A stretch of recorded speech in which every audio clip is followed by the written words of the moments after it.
Algérie-Libye, quelle chaîne et comment voir le match en streaming? Dans quelques heures seulement, débutera le championnat d'Afrique des Nations CHAN 2023. En Algérie, qui réunira son premier match entre les Verts et l'équipe nationale de Libye. Avant le début de cette rencontre, il y aura bien sûr une cérémonie d'ouverture. Dans cet article, nous mettrons à votre disposition toutes les informations pratiques afin de suivre cet événement, dont l'heure et les chaînes de diffusion. Cérémonie d'ouverture comme celui des Jeux méditerranéens. Lors de la cérémonie d'ouverture des Jeux méditerranéens, l'Algérie a ébloui le monde avec les magnifiques images qu'elle a présentées. Par conséquent, il est prévu que cela se répète lors de la cérémonie d'ouverture du championnat d'Afrique des Nations.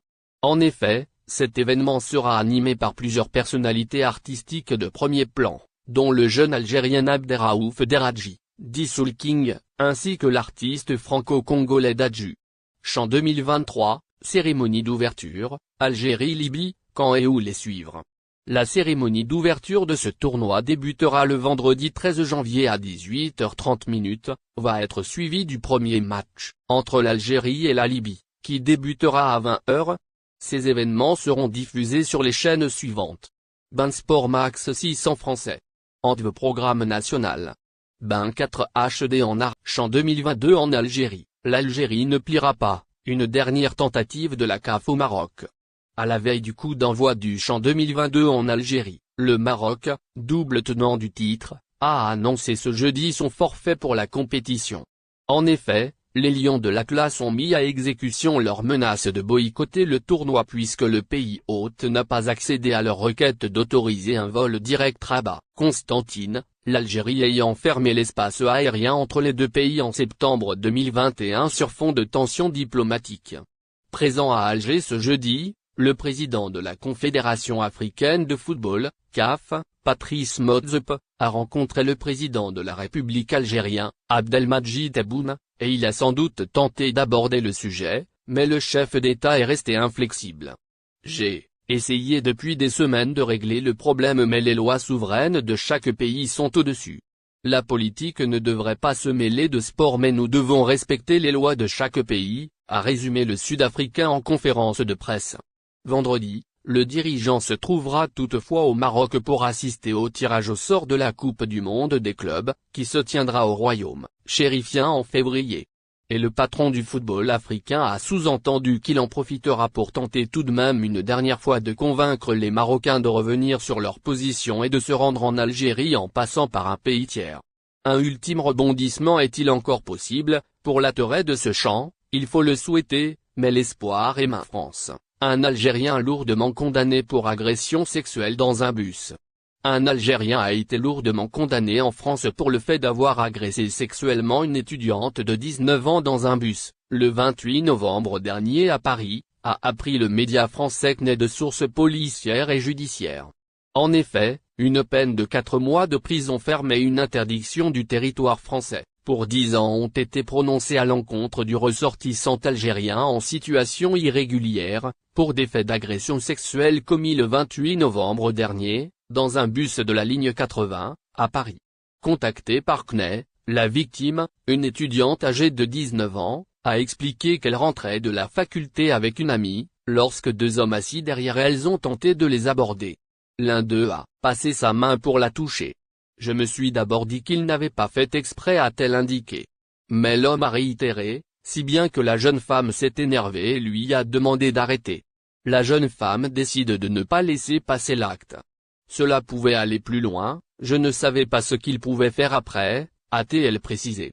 Contactée par le chauffeur et par la victime, la police s'est alors rendue sur place.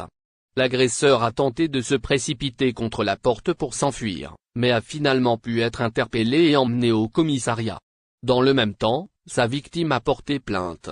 Elle a aussi indiqué avoir été suivie, par la suite, par l'ami de l'agresseur. Selon elle, l'agresseur a nié les faits face aux policiers. Il aurait fait semblant de ne pas savoir parler français, alors qu'il le parlait très bien dans le bus. Sa plainte a cependant été prise très au sérieux par la police, d'autant que l'accusé, Mohamed, 26 ans, n'en est pas à sa première affaire. Selon le même média, l'accusé avait déjà agressé une jeune femme, sur la même ligne de bus, le 11 janvier dernier.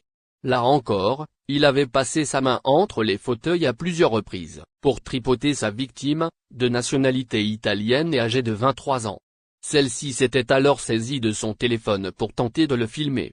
Elle avait par la suite porté plainte, mais refusé la confrontation avec son agresseur, ce qu'elle dit regretter désormais.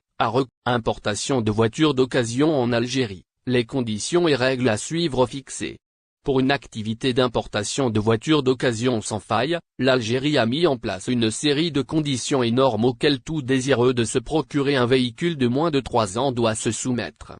Ces dernières années ont été synonymes de décélération pour le secteur automobile national, un sillon que la période 2023 ne suivra pas. Loin de là, elle devra rimer avec relance du marché des véhicules au sein du territoire d'Algérie, notamment suite à la réautorisation de l'importation de voitures d'occasion par les particuliers pour un usage personnel ou familial uniquement. Les achats à finalité commerciale sont en effet strictement interdits. Le but étant de contrer les dépassements des barrières tarifaires observés peu après l'arrêt net de l'arrivée des véhicules vers le sol algérien et la fermeture des usines de montage. C'est dans cette même lignée que le gouvernement impose donc aux importateurs de ce type d'engin le devoir global de se conformer à une exigence. Cette dernière porte alors sur l'interdiction formelle de revendre les automobiles d'occasion au cours des 3 années précédant leurs achats. Il s'agit là de ce qui ressort d'une déclaration d'un agent accrédité auprès de l'administration des douanes. Il s'est exprimé, ce mardi 10 janvier 2023, dans les colonnes du quotidien généraliste arabophone en Nahar. Nous vous en disons plus dans la deuxième partie du présent article. Voiture de moins de 3 ans en Algérie, une commission pour l'examen et l'évaluation de l'importation. En ce qui concerne les modalités liées à l'acquisition des engins d'occasion, on notera un autre point. Celui-ci, l'importateur qui s'expatriera à l'étranger devra emmener sa voiture avec lui. C'est ce que mentionne encore la source médiatique précitée.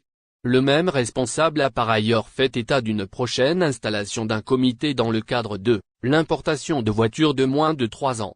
Selon lui, elle sera composée d'un ensemble de spécialistes affiliés au ministère de l'Industrie et des Mines, MIM.